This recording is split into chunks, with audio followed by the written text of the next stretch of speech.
Welcome to Codex, a history of video games. My name is Tyler Osby. And I'm Mike Coletta. And this week, we are discussing Fallout 3. Fallout 3, possibly my favorite video game. Wow, really?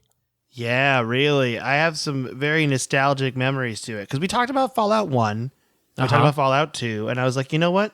Why not 3? That's as good a reasoning as any. Right? And this game is a pretty big part of my life because I was essentially in a personal video game drought in the late 2000s. What does that mean? Describe what you mean by video game drought. Actually, I guess mid to late 2000s. Like from about 2004 or 5 to about 2008, I didn't really play video games that much anymore. I kind of fell out of it. I was in like a teenager in high school trying to be cool, tried to play sports, didn't do very well. Figuring out what's really important to you. Exactly. And so Turns out it's video games. Turns out it's video games. I bought an Xbox 360 in 2008, and I got Fallout 3, and that game legit changed my life. So good. Wow. I also love Fallout 3. It's so good. So anyway, okay, so let's go back and just talk about the development of Fallout 3 first. I think that's good. I got a lot of development stuff. There were a lot of development notes, okay? A lot of good stuff there, so I think this will be great. But probably going to be a shorter episode today. We're only talking about one game, but I have a lot of emails to read at the end of this podcast. So that's important. Okay, yeah, a lot of emails to read. So anyway, if you remember 2 weeks ago, Fallout 3 was initially, Black Isle Studios did Fallout 1 and 2. We all remember that? I remember, Tyler? I recall. Yep. Okay, they were owned by Interplay Entertainment. They had actually started working on Fallout 3. They had a working title for it called Van Buren, because who doesn't love beautiful sideburns, if you know your presidents? And then Interplay Entertainment, the owner of Black Isle Studios, went bankrupt. Whoops. Yeah, they goofed, and they closed down Black Isle Studios before the game could even be completed. But they did start working on it, and that's going to be important in a second. So the license to develop Fallout 3 was then sold for $1,175,000 minimum guaranteed advance against royalties. I think that means they give them that in royalties when they make the game. To, drumroll please, Bethesda Softworks. Yay! Now, if you've been living under a rock for the last, 20 years, Bethesda Softworks is primarily known as the developer of the Elder Scrolls series, Oblivion, Morrowind, Skyrim, Elder Scrolls Online, Daggerfall. Daggerfall. Actually, did they make Daggerfall? That's a good question. I don't actually know.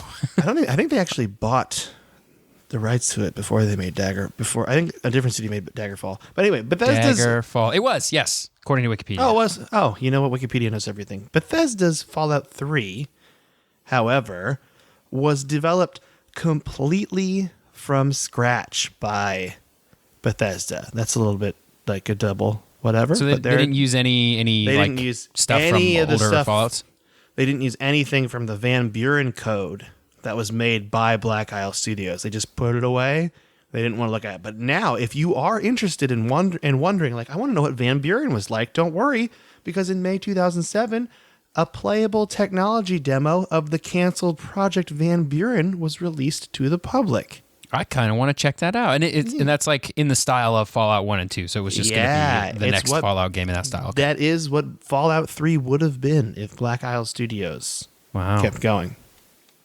It's a nice little Marvel's What If situation there. Okay? Now, Leonard Boyarsky, he is the art director of the original Fallout, was asked about Interplay Entertainment's sale of the rights to Bethesda Softworks, and he said, quote, "To be perfectly honest, I was extremely disappointed that we did not get the chance to make the next Fallout game. This has nothing to do with Bethesda. It's just that we've always felt that Fallout was ours, and it was just a technicality that Interplay happened to own it. It sort of felt as if our child had been sold to the highest bidder, and we had to just sit by and watch. Since I have absolutely no idea what their plans are, I can't comment on whether I think they're going in the right direction with it or not." So it's a little bit like the old Naughty Dog scenario where they didn't own their own IP. Exactly. Oh, that's a bummer. It's a hot bummer if you ask me. But anyway, Bethesda Softworks takes it over, okay? And they start working on Fallout 3 in July 2004. But There's a big but to that. And that's because they started working on it, but really development didn't start until after Elder Scrolls IV Oblivion was finished in March 2006. And this also included any extras or plugins that were completed. So DLCs we're talking about here, okay? And Oblivion... Horse armor included. Yeah, horse armor included. Gosh, the whole horse armor fiasco. I can't wait to talk about that because I'm definitely going to talk about Elder Scrolls games at some point. And, horse armor. Anyway... Bethesda Softworks made Fallout 3 similar to the previous two games, as in Fallout 1 and 2. They focused upon nonlinear gameplay, story, black comedy, but Bethesda actually they pursued an ESRB rating of mature. Really? They wanted that because they felt like they needed that to stick to the truth of the original game. So they added adult themes, violence, depravity, the classic Fallout stuff there. Okay. Yeah, depravity, definitely classic Fallout.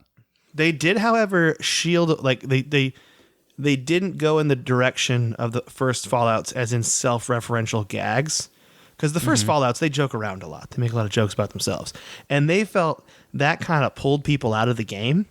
They wanted to make Fallout 3 as immersive as possible. So Fallout 3 uses a version of the Gamebryo engine that's the same as Oblivion. You're keeping tally of your engines at home. All our engine nuts out there. And let me grab my engine notebook here and I'll just, making that note. Jot that note on in there. And it was developed by the team responsible for the game. So they actually were helped out. Oblivion kind of helped out, okay?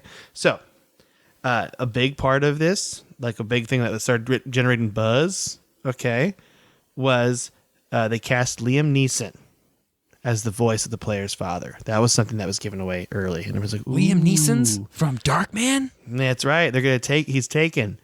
Don't steal Liam Neeson's daughter in Fallout because then you're going to get in trouble. But in February 2007, Bethesda stated that the game was a, quote, fairly good ways away. Okay? They said in previews, we may have some previews, some info maybe later this year, but the game itself is a ways away. We're still doing a lot of development. Okay? And the Pete Hines was someone at Bethesda, and he said that the team wanted to, quote, make a multi-platform title. And the game was announced by Game Informer that it was being developed for Windows, Xbox 360, and PlayStation 3. And according to game director Todd Howard, everyone's friend. Good old Todd Howard. Yeah, everyone's friend Todd. The original plan was to recreate Washington, D.C. entirely. Wow. Isn't that nuts? They wanted to just put all of Washington, D.C. in there. And then they realized that they had to do it in half. Because if they were going to do the whole thing, it would make the development even more long-term, and it was super complicated. And they're like, we got to take some leeway with this. And a lot of games do that. I think one of the infamous games is in Seattle. Yeah, Second Son. That's the one for PS4. And they do like a cool thing where they get a lot of the places in Seattle in one small area, but they don't do the whole city because that's cray-cray. Yeah, I kind of like the way that Grand Theft Auto 5 went with basically being Los Angeles, but you get all the good the iconic stuff of being Los Angeles, but not exactly. So they had a lot of leeway there too. I kind of like that. Yeah, I like that too. I mean, it's really hard to recreate a whole city exactly in a video game. That's just nuts. But anyway, in a March 21st, 2008 interview with Official Xbox Magazine, that's when Todd Howard spilled the beans. What beans did he spill, you ask? Did he clean them up? I think he dropped them on the floor with his announcement and then quickly cleaned them up afterward. But he had said that they had expanded Fallout 3 to nearly the same scope as Oblivion. All right? Oh, Oblivion was huge at the time. It is. Still is. It is huge, yeah. Now, there were originally at least 12 versions of the final cutscene, but with further development, they expanded it to over 200 possible permutations of the ending in the final release, all of which are determined by the actions taken by the player. Bethesda Softworks attended then the E3 2008, and they showed off Fallout 3. And this was the first live demo of the Xbox 360 version of the game, and Todd Howard demoed it because he's Todd Howard, okay? And this took place in downtown Washington, D.C. They're throwing you right into it. And the demo showcased the Fat Man, which is like a nuclear catapult, essentially, the VAT system, and things that you could do with the Pip-Boy 3000.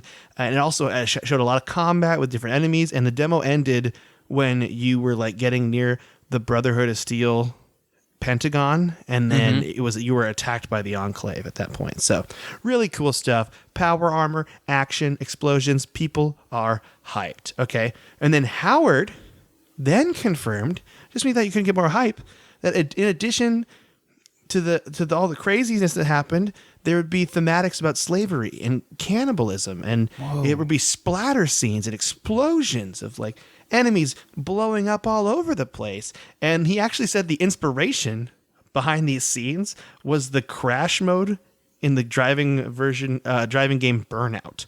Because apparently in that game, when you like blow up a car, you go like flying in different directions, and they kind of wanted that same feel. So when you hit someone with a hammer and you like one hit kill them in Fallout 3, they go like flying across the map. It's great. It's fantastic. Just feels good, you know?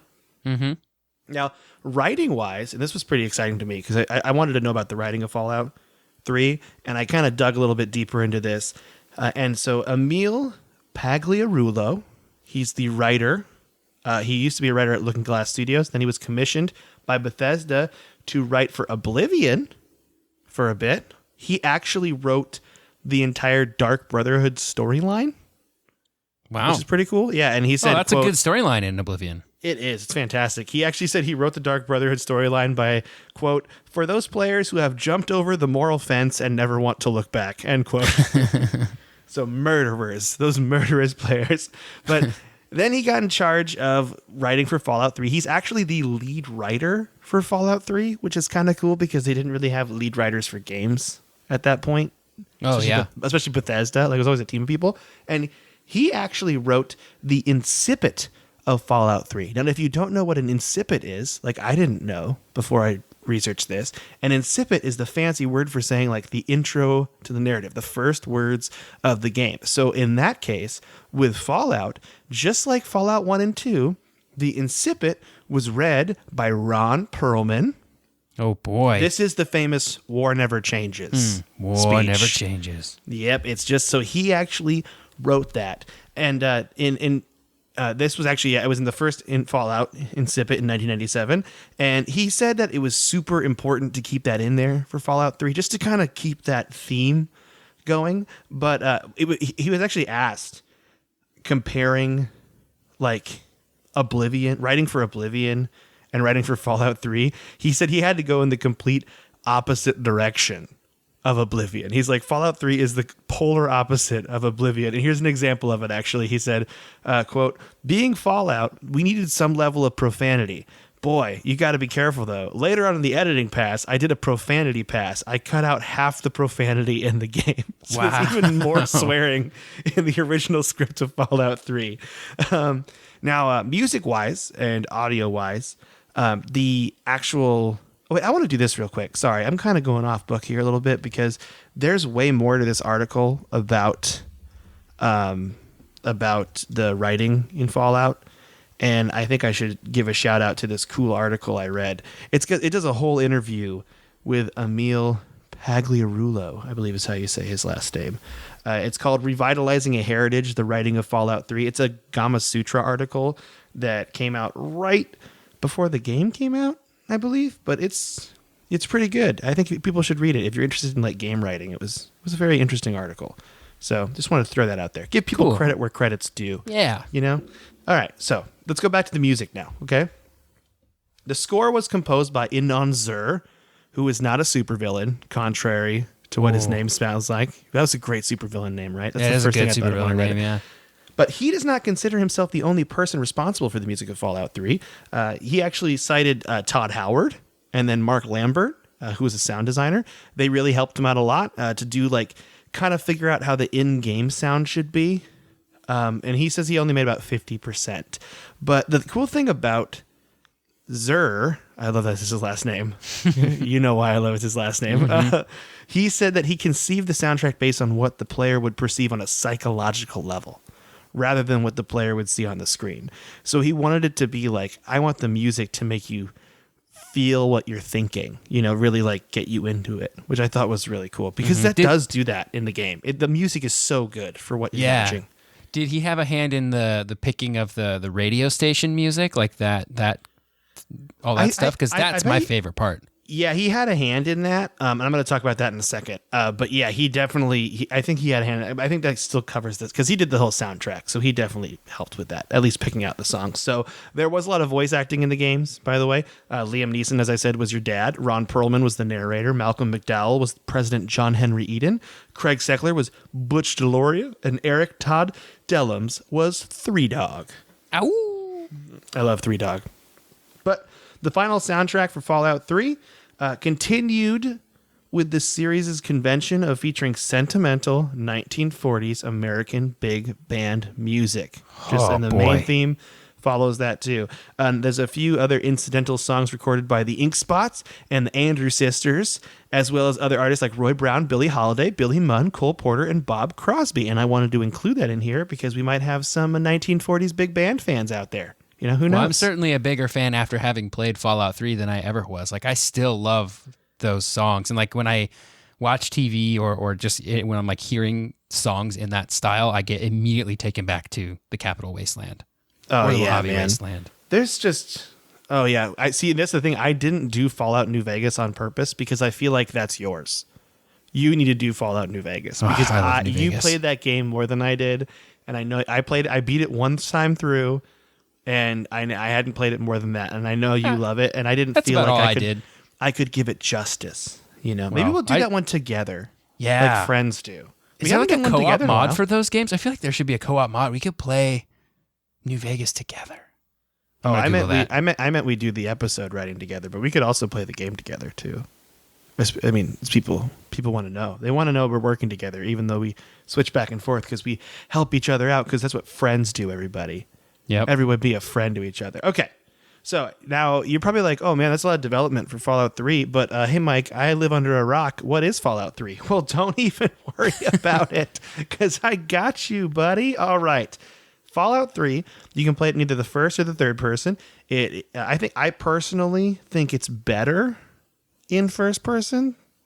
Or do you have thoughts on this, Tyler? Well, it's the same as like Oblivion too. Like I wanted to play Oblivion in third person, but you can really tell that game was not made for third person. I think Fallout's the same way. Yeah, I think it's way more immersive. It's in the first person because also you get the scary part where things run out and jump at you, which I'm going to talk about in a bit. Gosh, I love this game so much. Okay, so once again, like the original Fallouts, you use the special system. That's strength, perception, endurance, charisma, intelligence, agility, and luck. Those are your terms you use to build your character, your statistics, if you will. Okay. Mm-hmm. There's also a variety of perks to choose from. Those perks make it so you're like better at a certain type of weapon, or they give you buffs. Like my favorite one that I never really used all that much because I was really trying to focus on like weapon perks, but I like the Iron Belly one where you can drink just drinking water and you take less rads. You know? Yeah. That was a good one. I remember it being a really big deal that Fallout 3 was a first-person shooter because that's so different from all the other, from the Fallouts before it. Like, it was like, that was a pretty radical change, especially if you were a fan of the series, to be like, so they had Fallout and then Fallout 2, which Fallout 2 was like, 97, 98 in there. Mm-hmm. So it's like 10 years later that Fallout 3 is coming out. You got to be super stoked you hear about Fallout 3. And then they go, oh, it's a first-person shooter. I bet. I wasn't a Fallout fan at the time, but I can imagine, and I bet Fallout fans were like, wait, what? What are they trying to do? Yeah, there was actually some stuff I read that I did not include in here about Todd Howard talking about just having to develop this game and listen to all the baloney that the fans were saying while you're doing it, because the development cycle was about 4 years from when they bought it. So it was a pretty long development cycle. I want to mention this too. My favorite perk, I think, and it's by no means a good perk, but was the Mysterious Stranger. Oh, where they just, guy in like a 1940s trench coat comes out like Dick Tracy and he just kills a guy for you and you're like, thanks, man. And he just disappears. He's never around. Oh, man, I love it so much. There is a karma system in Fallout 3, and the karma system affects your game's ending, which is very important. One of the 200 different endings, apparently. That's true, yeah. And it also affects certain perks that you can only get certain perks with a specific karma level. Yeah. There was also a perk, I think, that was called like Lady Killer.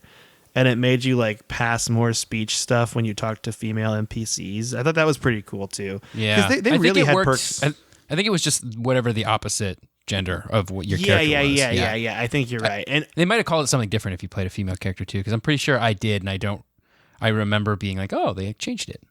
Oh, nice. That's good to know. Yeah, I actually, I really like the perk system in Fallout 3 because they really have perks for all the different facets of the game. You know, not just like, I kill stuff better. There's like so much more to it than that too. Okay. Yeah. Now we got to talk about VATS. That's the Vault automated targeting system that you use to attack enemies. VATS is important because one, and this is my biggest gripe with Fallout 3, because you got to have a gripe, the actual gunplay in Fallout 3 is pretty bad. I'm going to say it like if you try mediocre. If you try to like aim down sights and shoot people like in Call of Duty, you're going to miss a lot. And it's kind of supposed to be that way because you're not a run and gun awesome fighter in the beginning. Like you have to learn. So VATS is there to help you hit pretty much anything. So if you don't know what happens with VATS, is the game goes into slow-mo and you can actually pick certain body parts of an enemy and they have a percentage of if you can hit that certain spot of the target's body. And this is really good because you save ammo, which is very rare, especially depending on what difficulty you're playing on. And also it just makes it so you can kind of like plan out a fight strategically. That's what I really like about it. And you can also use perks to make your VATS go up and down too. Like you can get one that makes it so all the headshot damage is like way higher hitting and way higher damage. I like it. I never played as a melee character. Did you ever play as a melee character? No, I didn't. You can also use VATS for melee too, which I think is pretty cool because you're also like swinging and missing a lot, I guess, when you start the game.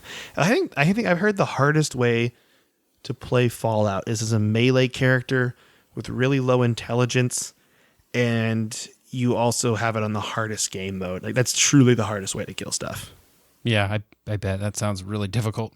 Because on the hardest game mode, you have to like legit eat food to survive. It's almost like a survival sim at that point. Yeah. So the other thing I love about Fallout 3, gruesome fatality kills. Oh man, enemies go flying, heads explode. Things get it gets real gross. You can also do a perk that makes it even grosser, if I recall. That's one of the perks is you can use it to make guys explode even more. So you like shoot a guy and the arm and his whole body explodes. It's fantastic. It's great fun in that too. The health system of Fallout 3 is two things. You have hit points like every other RPG in the entire world, but you can also break limbs, and there are drugs that can help you fix like you can use a stim pack that'll like heal your broken limb immediately. If you don't have any stim packs, your character's going to be kind of weird for a while. There's also drugs in the game too, and these drugs give you certain perks, but you can also become addicted to them, and those have negative effects on your character. Don't want that. So you go through withdrawals, and it's a whole you do go through withdrawals in the game. It's real bad. Now, the game's story is all based around the idea of fresh water for everybody. Your dad, Liam Neeson, I'm just going to call him Liam Neeson. His name's James in the story, but let's just say he's Liam Neeson because he is. Qui-Gon Jinn leaves you at home in Vault 101 to go work on Project Purity. Project Purity is a way to get fresh water to everyone in the Washington, D.C. wasteland area. They call it something else, but I'm going to call it that right now because I'm just going off the dome. So this is like you're in post-apocalyptic America. I believe the year is 2277. Do you want to look that up for me, Tyler? I think that's the year. The year of Fallout 3? The year of Fallout 3 is 2277. So you leave the vaults after 19 years of being without a daddy to go search for your dad. Because you got to go find your dad. You got to find your dad. Yes, it is 2277. Nailed it. Now, you're on your journey to find your dad. You're going to meet a bunch of different factions along the way, and you can kind of go on crazy side quests, and there's so much to explore and so much to do. My favorite thing anytime I get a new Fallout game is I try my hardest not to fast travel because there's so much to see from one point to another. And it's just so good. Some things I love about Fallout 3. This is just, now that I told you the story and how the game's played, I'm just going to go through things I love. You ready? Here we go. I'm ready. Old vaults. I love going into the old vaults. They're some of my favorite dungeons in the whole game because each vault, you learn that Vault-Co or whatever is it Vault-Tec? Vault-Tec, yeah. Vault-Tec. They do different experiments to each occupant of each vault, to different vaults. Like there's some pretty weird ones too, right? Oh, it gets real weird. There's one where your character gets like drugged and you like hallucinate because they put hallucinogens in the drinking water to see what would happen to people in the vaults. Oof. It is nuts. I love that though. It's one of my favorite things is just going into old vaults and like reading all the terminals and seeing what the overseer's job was. And a lot of times the vaults have like secret compartments in them and stuff where you can find even more notes and really get the lore. It's like there's a story behind everything in Fallout 3. And it's so fun. Bobblehead hunting is one of my favorite things. Bobbleheads are in the game. It's a collectible. They have bobbleheads for every single stat in the game. Oh, yeah, you get stat bonuses when you pick one up, right? Exactly. So they have bobbleheads for the special stats. Those are very important because if you find those ones that adds +1 to those stats, it just gives it to you. But also they have bobbleheads for every single like separate like large arms, pistols, like all that stuff. Every stat. Every stat has that. I forget what they're called. Like skills. Every skill has a bobblehead stat associated with it. And some of those bobbleheads, if you miss them, you can't go back. I actually was playing with a friend of the podcast, Jared, Tyler knows, and he was showing me where all the bobbleheads were. And we were just hanging out one night, and I went into the Enclave HQ section, and I missed it, and I had to reload a last save so I could go get it because I really wanted to get all the bobbleheads. And it also, there's a bobblehead stand in your house that they give you. You put them on display. And you can put, if you get all the bobbleheads, they're just all there on display. And he looks so cool. And I love it. The next one, power armor. Is there anything cooler in the game Fallout than power armor? Oh, man. I love it. What's power armor? Power armor is what the Brotherhood of Steel wears. It's what the Enclave wears. It's like futuristic armor, like robot suit. You're essentially Iron Man, and it also does like rad resistance and armor resistance. It's just cool looking, and it's really fun. They did a lot with power armor in Fallout 4. They really like made it so you can do a lot more customization to it, but it's still like introduced in Fallout 3, and it's so fun, and it's just really cool to have a suit of power armor. And once you get one, you feel really like you really accomplished something. Like if you find it, you're like, oh yeah, I did it. It's great. Another thing I love, companions. Oh, yeah. Because in Fallouts 1 and 2, you got to have a lot of companions with you. I think you could have like 2 or 3 at a time, right? In Fallout 3, you can only have one companion with you unless it's Dogmeat. Dogmeat can be a third companion with anybody. So he can kind of round out your party. But he can die. Yeah, so be careful. Very sad. Treat your dog well. My favorite companions, here we go. Dogmeat, obviously, because he's an adorable dog. Fox, the super mutant, Fawkes. Fox, he's a super mutant. He's actually aligned good. Like, he gets good karma, because super mutants are just misunderstood, if you ask me. And he's one of my favorite characters in any Fallout game, and I will always have Fox by my side. And if I don't have Fox by my side, I usually have Sergeant RL3, the Mr. Gutsy robot. Because I love Mr. Gutsy. I just love all the the robot names too. They're just super fun. So yeah, I highly suggest just playing around with the companions. And there's a lot of companions to actually choose from, and you can find companions that like match your character. You know, like if you're an evil character, or if you're just there's straight neutral ones too. Like the guy in the gang in Vault 101. I forget his name, but he is a neutral companion that you can go back to the vault and get him later as a companion. So that's pretty neat. Scary subways are fantastic in Fallout 3. Oh yeah, the whole subway system is all in there. It's all haunted. It's full of feral ghouls, and that's why you need to play this game in first person, because it's way better to have it be in first. Get some jump scares in you, and then you can murder the things with jump scares, so you feel like you get some closure. Mm-hmm. There's another thing about the old monuments in Washington, D.C.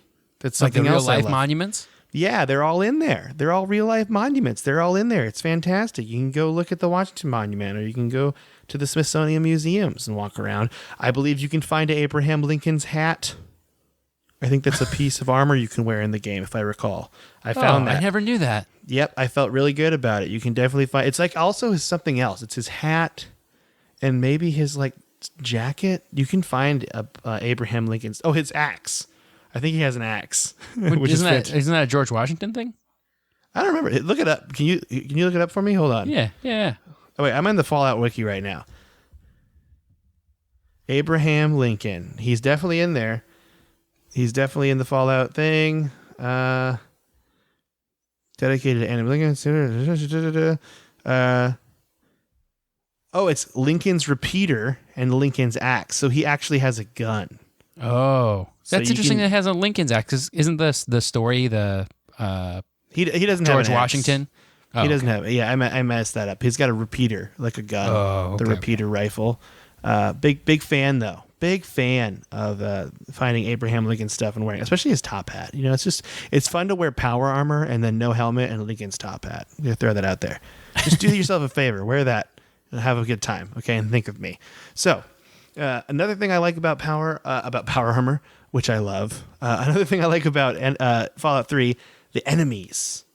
There's so many cool enemies in Fallout 3. Rad roaches, just giant cockroaches that you see. Yao Guai, which are like these deformed radioactive black bears that are really scary.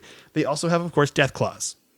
Yes. Who doesn't love death claws? Those are the scariest. And when you got into a Deathclaw fight, things got really serious and really intense. And I just love that feeling because you just run up on them and you're like, and then you get really powerful later in the game and they're not a problem anymore. But still, in the early part, you're like, oh, this is scary.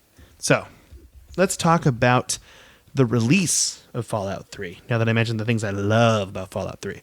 Fallout 3 was released on October 28th, 2008. It had 5 versions. Oh, man. They've been doing that a while now.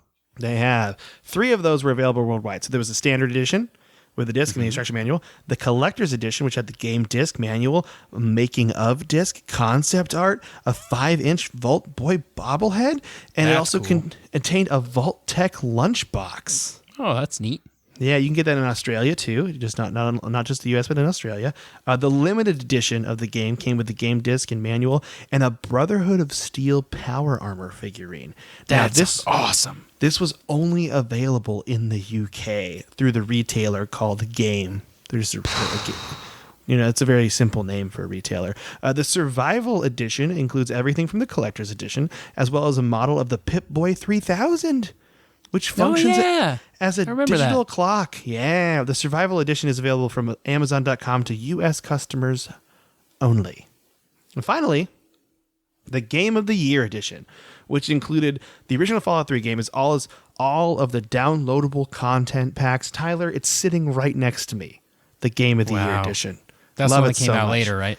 Yep, it came out in North America on October 13th, 2009. And then around the world a little later after that, the Xbox 360 version of Fallout 3 and Oblivion Double Pack was also announced for release in North America on April 3rd, 2012. You can get a double pack. Oh, man, that's a hard-hitting double pack, too. It is a really, really hard-hitting double pack. Finally, another thing we were talking about, actually, the sales statistics. It crushed it. That's pretty much what it is. I wrote a bunch of stuff down. I don't know how exciting this stuff is to people. It had 57% stronger sales than the first week's performance of Bethesda's Elder Scrolls Oblivion in 2006, so that's how much better it did. Fallout 3, by the end of October 2008, had shipped 4.7 million units. It's a lot of units. Mm-hmm. So the Xbox 360 version was the 14th best-selling game of December 2008 in the United States, and the PlayStation 3 version was the 8th best-selling game on PS3 in that region and that month. And it got platinum status on Xbox 360, and everyone loves it, and it's the greatest game ever. Okay. It did get greatest hits on PlayStation as well. I believe it did. Yeah, I think it got greatest hits on everything it was on. Reviews-wise, Fallout 3 has a Metacritic score in the 90s, with the highest being the Xbox 360 version had a 93 out of 100. So it's a great game. It won a lot of awards too. After showcasing at E3 in 2007, IGN gave it the Game of the Year award. GameSpot gave it the Best Role-Playing Game of E3 2007 award. IGN also gave it the Best Overall RPG, Best Overall Console Game, and Overall Game of the Show for E3 2008. So many awards. Got a lot of awards, and it's pretty much considered one of the greatest games of all time. Like, it's actually on that list in the running, the greatest games of all time. But I think people know it already. Now, it's definitely on my list. Oh, me too, for sure. I mean, this game, so immersive. Remember when you go to the area that's not touched by nuclear apocalypse? Did you ever get there? I don't. And there's I don't all the remember trees it specifically. Oh, I do. Yeah, it's very cool. It's so cool to see that. Now there's 5 DLC packs for the game. I got to mention those. Early days quick. of DLC here, right? That's right. Early DLC. So those 5 DLC packs are called Operation Anchorage, The Pit, Broken Steel, Point Lookout, and Mothership Zeta. Broken Steel was the one that had the biggest effect on the game because that one actually changed the ending, and you can kind of continue the main story quest. Yeah, so it raises the level cap too. Yeah, it does some cool stuff. So the first one we're going to talk about is Operation Anchorage. And this is actually a really cool one because you'd go into a simulation pod and you get to participate in the Battle of Anchorage right before the nuclear apocalypse. I remember this one feeling a lot like just a standard, like almost Call of Duty, like first person shooter campaign level. It really is. Yeah, it totally is. But I love it. It was super fun. Yeah. And the cool part about the simulation is you could definitely just carry the guns you carried in the simulation with you after that. Like you just took them. It didn't make a lot of sense, but it was good. It was fun. The Pit is the next one. And that one, you actually go to an industrial raider town called The Pit. And it's, guess where it is? Pittsburgh, in the remains of Pittsburgh. And you actually take on the role of a slave to try to investigate rumors that the raider boss of the Pit has discovered a cure for mutations that have plagued many inhabitants of the Pit. So it's kind of like so you're trying to do the good thing by trying to pretend to be a slave, you know? In the Brotherhood of Steel, Broken Steel, sorry, you actually join the Brotherhood of Steel. That's what you do in Broken Steel. And then you can actually go rid the Capital Wasteland, that's what it's called, the Capital Wasteland, of the Enclave once and for all. And it actually continues. You get to see like the fruit of your father James's Project Purity, and you see clean water flowing, and it just feels nice, you know? It's so nice. Point Lookout takes place in the Fallout equivalent of Point Lookout State Park, a new swampland area, and there's new quests and new bad guys. And the cool thing about Point Lookout is it actually, the bombs didn't fall there. So it's not post-apocalyptic. It's like swampy still. You know what I mean? Yeah, but it's still not in a great state, right? Yeah, it's still affected by radiation, but it's not all burned up. Like a lot of Fallout 3's Capital Wasteland is just rubble. And that's what's bumming. It's a bummer about it. But you go here and it's like nature, but there's all this radiated stuff. So that's pretty cool. And the final DLC we're going to talk about is Mothership Zeta. And this is the one I haven't played that's really weird. And on this one, you get taken and abducted onto an alien mothership. Oh, yeah. There's some cool weapons on the ship because you get like laser guns and stuff. There's really cool weapons on the ship. And you got to try to like escape the mothership, and there's a quest line, and there's actual other prisoners on the mothership that you get to talk to. And once you actually beat it, you can actually use it kind of as a home base, the mothership, and you can like teleport there and stuff. Because in the original Fallout, Capital Wasteland, just vanilla game, Fallout 3, I mean, not Fallout, sorry. Fallout 3, there is a crashed spaceship that you can get a laser pistol at. And it's one of the best weapons in the game if you put skill points into that style of weapon. It's really good. It's also, it's just super, so it's kind of continuing on the thing you find exploring the wasteland, which I really like. So that's all the notes I have on it, but I just want to say this is straight up like... I think people could tell how passionate I am about this game. I love it so much. Which DLC has the giant, the patriotic robot? What's it? Liberty Prime, where the robot just like blows stuff up and it like just shouts out like incredibly patriotic statements that are also a little bit making fun of. It's Fallout America. 4. Oh, no, it's not. I thought it was. No way. Hold on, let me look at it. Hold on. Liberty Prime. Google it. It's Fallout 4. No. Is reconstructed in Fallout 4. But it's definitely in Fallout 3. Is it in Fallout 3 too? Yeah, because I didn't play Fallout 4 that much. There's no way I would. Yeah, Fallout 3. Take it back. The Brotherhood of Steel. Yeah, it's. Oh, you know what? I bet you I didn't play Broken Steel. I don't think. Maybe that's why. I think it's part of Broken. Yeah, the conclusion of Broken Steel's. Oh man, you got to go back and play that. That's like the best mission. It's so funny. Yeah, I actually have. I mean, I remember playing it in Fallout 4 and thinking how funny it was because Liberty Prime. It's like the Iron Giant, but patriotic. Yeah. I love it so much. Oh man, I guess I need to go back and play some of this DLC. I remember distinctly playing Operation Anchorage, and then playing Point Lookout. I remember distinct. Yeah. But maybe I didn't get to the other three, and I just don't remember. Broken Steel is definitely the best because it offers the most stuff because it raises the level cap and like there's just like a whole separate stuff. You know what happened? I think I got the Fallout 4 itch because Fallout 4 hadn't come out yet. So I got the Game of the Year edition for Fallout 3, and then I couldn't beat it in time for Fallout 4. That'll do it. Yeah, it'll totally do it. But man, this game is so good. I still need to play all the DLC for New Vegas because I got it. I didn't get it as soon as it came out, but I did get it. Like they weren't quite at the point where they were bundling it with all the DLC and like giving it away, basically like they have been in every Steam sale since. I think you can get it on Steam with everything now, right? Yeah, I think I have all the stuff. Like I'm pretty sure there was one point where it was like, here, we'll give you $10 if you download all the DLC for. Oh, I guess I should say that these games are on Steam. They're also backwards compatible on Xbox. I don't know if they are on PS4. I'm not sure.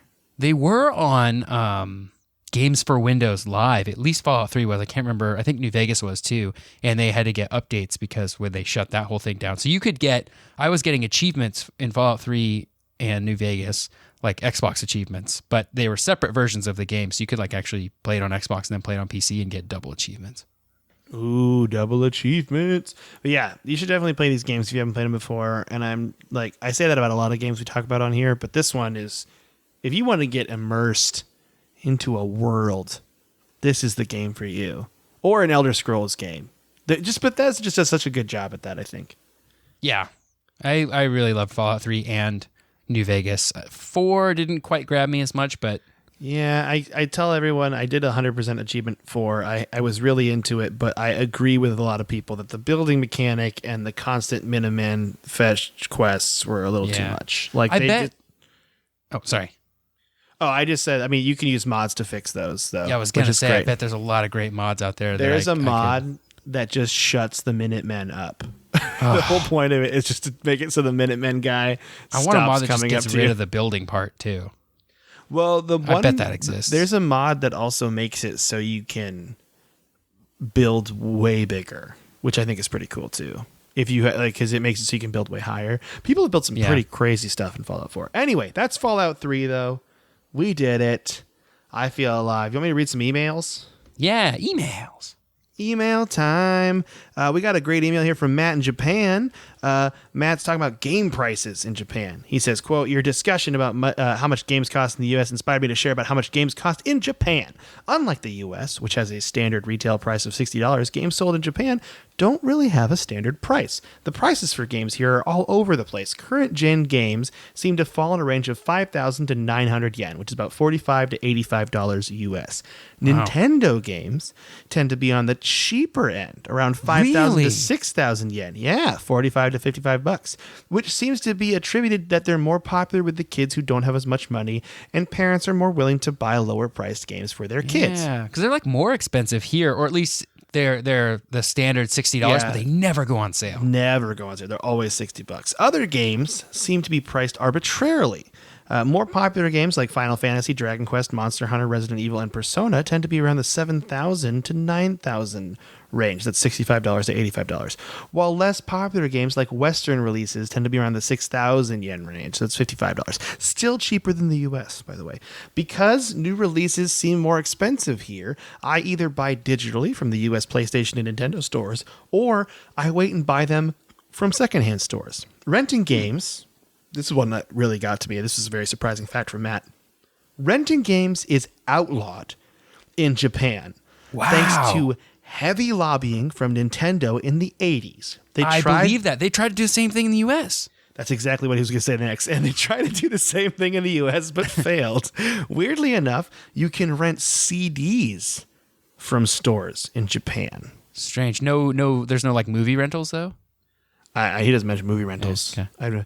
And he says, perhaps you guys could do an episode on game rental stores and services in the future. That's a great idea. That's a great idea. Thank you, Matt. Gosh, we love Matt in Japan, don't we? We love him so much. You're the best. You know who else we love? David. I almost said his last name. Okay. Quote, I found this podcast a few months ago, and I look forward to listening to your new episode at the beginning of my work week. In going back through your early episodes, I've especially enjoyed your conversations on Mega Man, one of my favorite franchises, the Chocobo Named Desire miniseries, thank you, Tyler, and the episodes on consoles that I didn't own growing up, as I only had Nintendo systems. It's not a bad way to grow up, though, David. That's definitely the dream. If you can only pick one, that's the right one. That's right. Today, I'm writing to you both, not willing.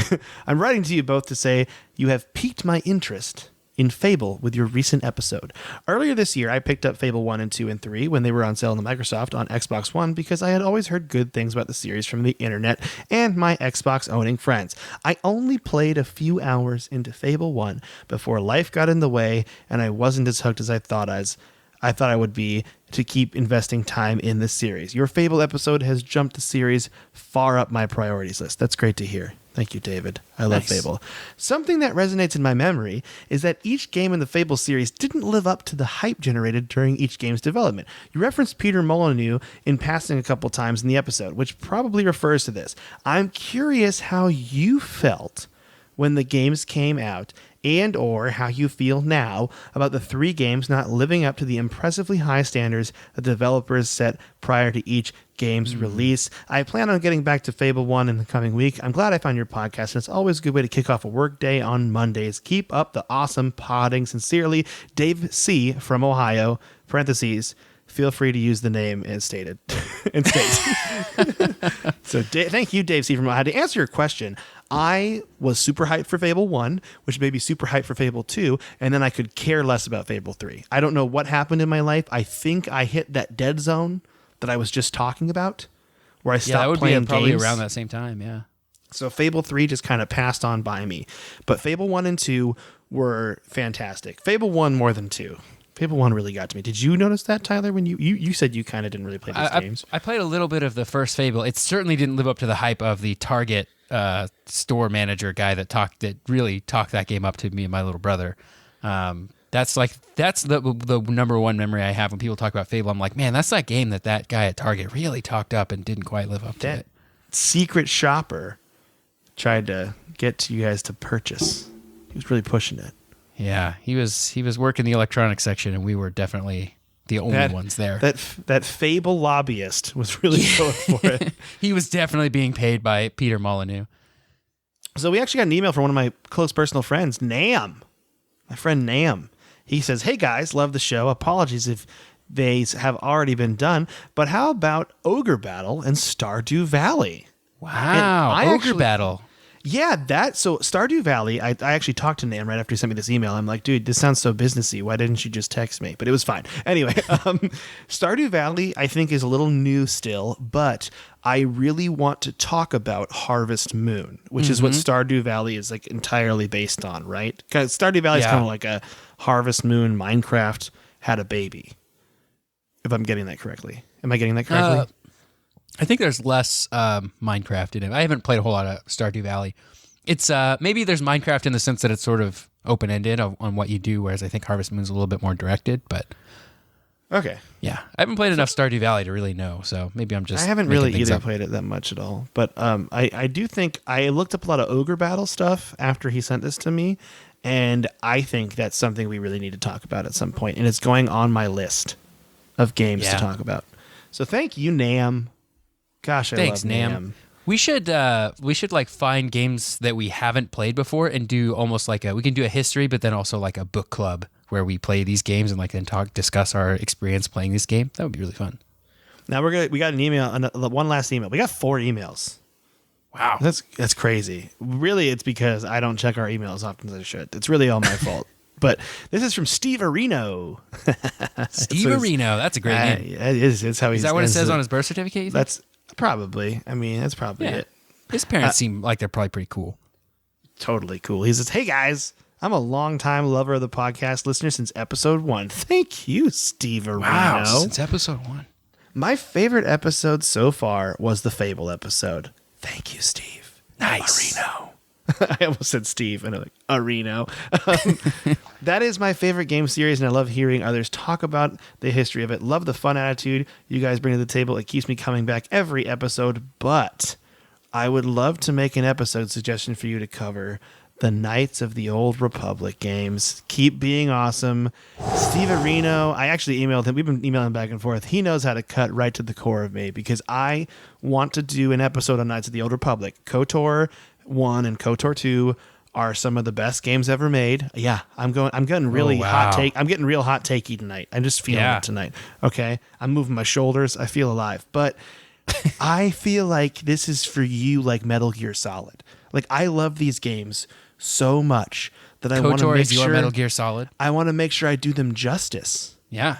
And I feel like if I don't, like I was terrified to do Fallout 3 because I was like, I don't know if I'm going to do this game justice, you know, which is why I made it one episode of just Fallout 3. Cause I'm like, I got to talk about it. You did a great job, Mike. Thank you so much. But I want to do Knights of the Old Republic. It's on my list. Steve Areno, we love you so much. Thank you for emailing us. Now, if you want to email us, the listener now, I'm talking to you, not Tyler anymore, although he's here too. Okay, do I have to cover my ears? No, you don't have to. It's fine. Okay. You don't need to do earmuffs. You can email us at codexhistorypodcast@gmail.com. We're also on Twitter at SneakerElf, ELPH. I'm at MeColetta. And that's the episode today. We did it. We made it to the end. We did it. I think you should say goodbye to the listener, Tyler. I think you're really good at it. Oh, thanks, Mike. Goodbye. Bye.